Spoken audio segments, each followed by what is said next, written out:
स्वागत है आपका आपके अपनी YouTube चैनल एग्जाम पॉइंट पर। मैं रोज की तरह आज फिर 19 जून 2025 का करंट अफेयर लेकर आया हूँ। आज 19 जून के जितने भी इम्पोर्टेंट क्वेश्चन बनते हैं उन्हें हम डिस्कस करेंगे, उनके इम्पोर्टेंट फैक्ट भी जानेंगे। दोस्तों, आप किसी भी एग्जाम की तैयारी कर रहे हैं तो ये वीडियो आपके लिए मोस्टफुल रहने वाला है।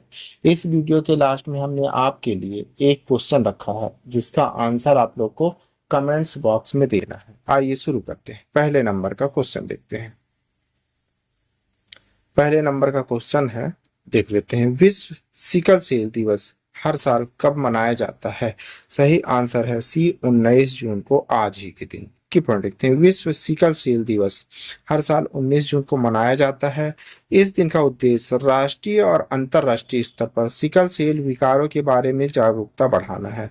संयुक्त राष्ट्र महासभा ने 22 दिसंबर 2008 को सिकल सेल रोग को सार्वजनिक स्वास्थ्य समस्या के रूप में मान्यता देने वाला एक संकल्प अपनाया है। सिकल सेल विकार बीमारियों के एक समूह है जो लाल रक्त कोशिकाओं को प्रभावित करता है।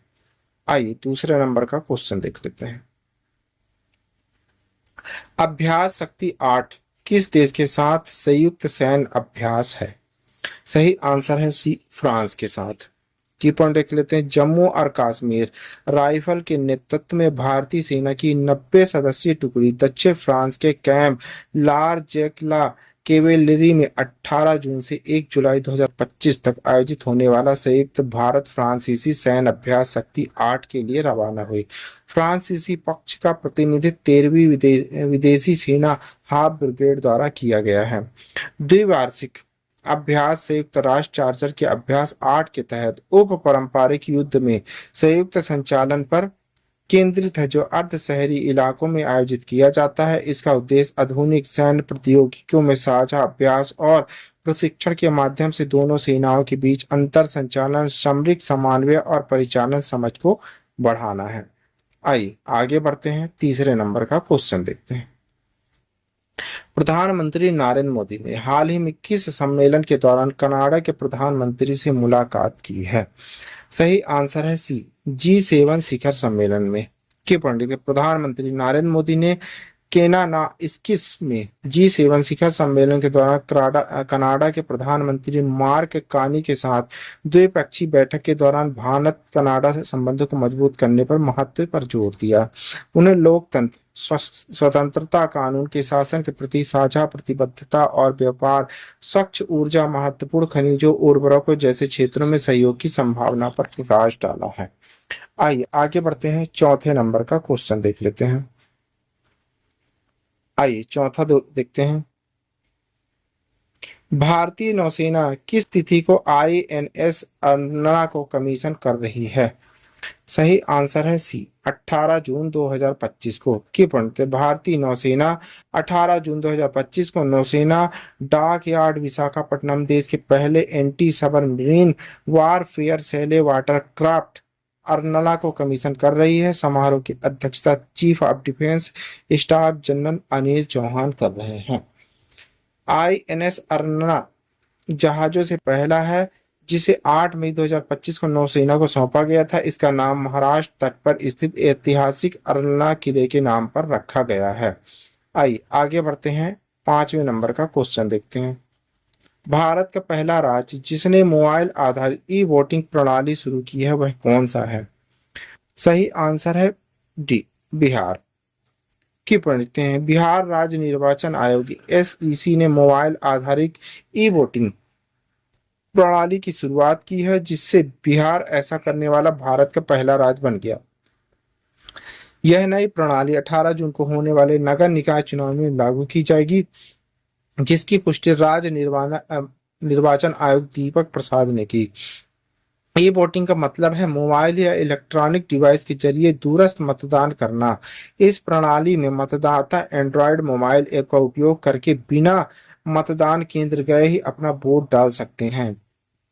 आइए छठे नंबर का क्वेश्चन देखते हैं। Maruti Suzuki India limited MSIL ने हाल ही में वाहन वित्त पोषण के लिए किस बैंक के साथ साझेदारी की है? सही आंसर है B, Equitas small finance bank के साथ। की पॉइंट देख लेते हैं। Maruti Suzuki India limited MSIL Bharat की अग्रणी कार निर्माता कंपनी ने इक्विटास स्मॉल फाइनेंस ईएसएफएस के साथ एक रणनीतिक वाहन वित्त पोषण साझेदारी। इस साझेदारी का उद्देश्य नए वाहनों, पुराने वाहनों, व्यावसायिक वाहनों के लिए बेहतर खुदरा वित्तीय समाधान उपलब्ध कराना है। यह समझौता ग्राहकों को सुलभ, किफायती और अनुकूलित ऋण सुविधाएं प्रदान करने की दिशा में एक महत्वपूर्ण कदम है। मारुति सुजुकी और इक्विटास बैंक के बीच यह एमओयू सहमति ज्ञापन हाल ही में हस्ताक्षरित किया गया है, ताकि भारत भर में विशेष रूप से टीयर 2, टीयर 3 शहरों में कंपनी की वित्त पोषण नेटवर्क को मजबूत किया जा सके। यह साझेदारी ऐसे समय में हुई जब वाहन बिक्री को बढ़ावा देने के लिए आसान फाइनेंस की बड़ी भूमिका है। आगे बढ़ते हैं, 7वें नंबर का क्वेश्चन देखते हैं।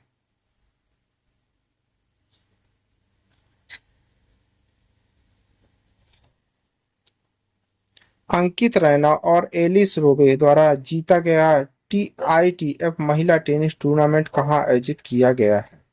सही आंसर है बी, पुर्तगाल में। की पूर्ण लिखते हैं, अंकित रैना और एलिन रोबे ने युगल फाइनेंस 40-0 ITF महिला टेनिस टूर्नामेंट गुइमराइस पुर्तगाल में जीता। उन्होंने जापान की हिरोमी आबे कनालो मोरिसासी को हराया। यह जीत अंकित का सीजन का तीसरा युगल खिताब है। यह उनके करियर का 32वां युगल खिताब है। अंकित रैना ने अपने पेशेवर टेनिस करियर में 11 एकल खिताब भी जीते हैं।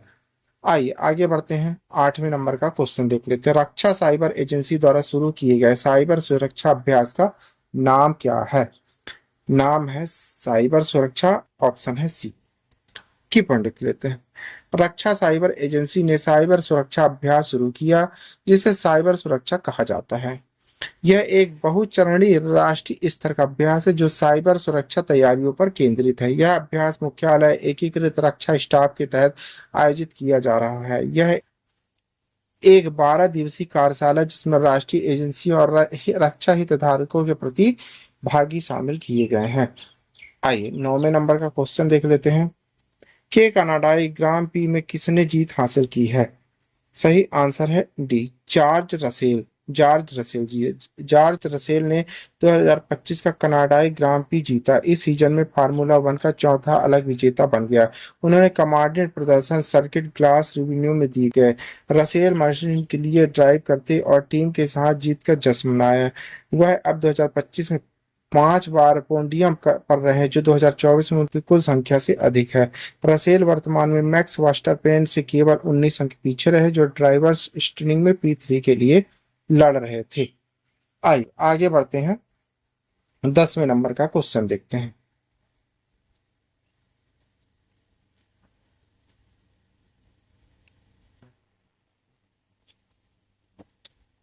मोटा द्वारा शुरू की गई जनजाति सशक्तिकरण अभियान का नाम क्या है? सही आंसर है बी, धरती आबा जन भागीदारी अभियान।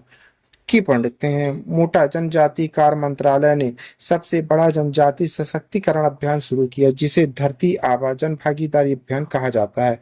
यह एक बड़े पैमाने पर लाभ संतृप्ति अभियान है, जिसमें शामिल है 207 PVTG विशेष रूप से कमजोर जनजाति समूह प्रधान जिले हैं। लगभग 1 लाख गांव और बस्तियां शामिल की गई हैं। आइए 11वें नंबर का क्वेश्चन देख लेते हैं। किस कंपनी ने एक AI सुलभ समाधान को लागू करने के लिए यूरोप विकास बैंक परिषद के साथ भागीदारी की है? सही आंसर है सी, TCS। की पढ़ लेते हैं। टाटा कंसल्टेंसी सर्विस TCS ने यूरोप विकास बैंक परिषद CEB के साथ भागीदारी की। उद्देश्य बैंक के संचालन के आधुनिकीकरण के लिए AI संचालित सुलभ समाधान को लागू करना है। TCS को लागू करेगा। यह समाधान जटिल लेन देन को सुव्यवस्थित करने और सुलभ प्रतिक्रियाओं को स्वचालित करने में मदद करेगा। आइए आगे बढ़ते हैं, 12वें नंबर का क्वेश्चन देख लेते हैं।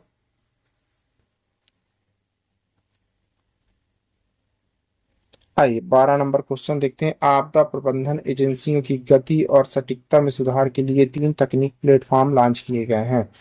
किसने किए हैं? अमित शाह जी ने, ऑप्शन है ए। की पॉइंट लिखते हैं। केंद्रीय गृह मंत्री अमित शाह ने आपदा प्रबंधन के लिए 3 प्रमुख तकनीकी प्लेटफॉर्म लॉन्च किए। आपातकालीन प्रतिक्रिया के लिए एकीकृत नियंत्रण कक्ष, आपातकालीन प्रबंधन के लिए राष्ट्रीय डेटाबेस लाइट 2.0 एनडीईएम लाइट 2.0 है। असम का बाढ़ का खतरा क्षेत्रीकरण एटलस है। आइए 13 नंबर का क्वेश्चन देख लेते हैं। किस देश के शोधकर्ताओं ने ई कचरे से चांदी प्राप्त करने के लिए एक हरित विधि विकसित की है? सही आंसर है सी, फिनलैंड ने। की पॉइंट देखते हैं। फिनलैंड के शोधकर्ताओं ने एक हरित रासायनिक प्रक्रिया विकसित की है। इस प्रक्रिया में प्राकृतिक वशी अम्ल खाना पकाने के तेलों से का उपयोग चांदी को पुनः प्राप्त करने के लिए इलेक्ट्रॉनिक कचरे से किया जाता है। यह नवाचार इन समस्याओं का समाधान करता है। आइए 14 नंबर का क्वेश्चन देख लेते हैं। भारत रेडर पेस्ट वायरस और मवेशी प्लेग नियंत्रण के विशिष्ट समूह में शामिल हो गया है। किस भारतीय संस्थान को श्रेणी ARHF दर्जा दिया गया है? सही आंसर है सी, ICARNIHSAD भोपाल को। की भारत अब विश्व के विशिष्ट समूह का हिस्सा है जो रेडर पेस्ट वायरस मवेशी प्लेग नियंत्रण के लिए है। ICARNIHSAD भोपाल को श्रेणी 1 रेड पेस्ट होल्डिंग सुविधा RHF के लिए रूप में नामित किया गया है। FAQ संयुक्त राष्ट्र खाद्य और कृषि संगठन घोषणा WOAH के 92वें आम सत्र में की गई जो पेरिस में आयोजित किया गया था।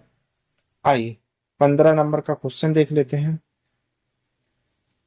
भारतीय रिजर्व बैंक द्वारा एजेंसी कमीशन दरों में संशोधन कब से प्रभावी होगा?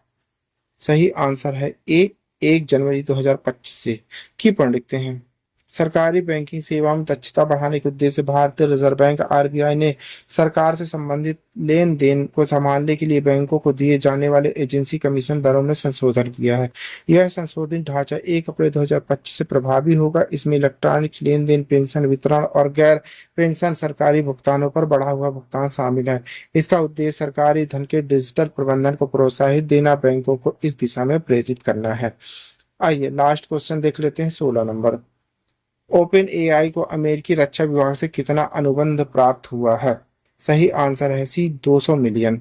की पंडित के ओपन AI जो चैट GPT का निर्माता है को अमेरिकी रक्षा विभाग US डिपार्टमेंट ऑफ डिफेंस द्वारा 200 मिलियन लगभग 1.1670 करोड़ का अनुबंध प्रदान किया गया है। यह अनुबंध राष्ट्रीय सुरक्षा सैन्य अभियानों के लिए उन्नत कृत्रिम बुद्धिमत्ता AI उपकरणों के विकास के उद्देश्य से किया गया है। 16 जून 2025 को पेंटागन द्वारा इस सौदे की घोषणा की जो जुलाई 2026 तक चलेगा और मुख्य रूप से वाशिंगटन DC के आसपास संचालित होगा।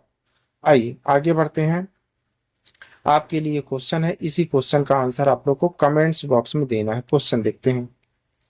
इंटरनेशनल क्रिकेट काउंसिल ICC द्वारा 2027-29 विश्व टेस्ट चैंपियनशिप WTC चक्र में कौन सा नया प्रस्ताव रखा गया है? सभी टेस्ट मैच अब 3 दिनों के होंगे।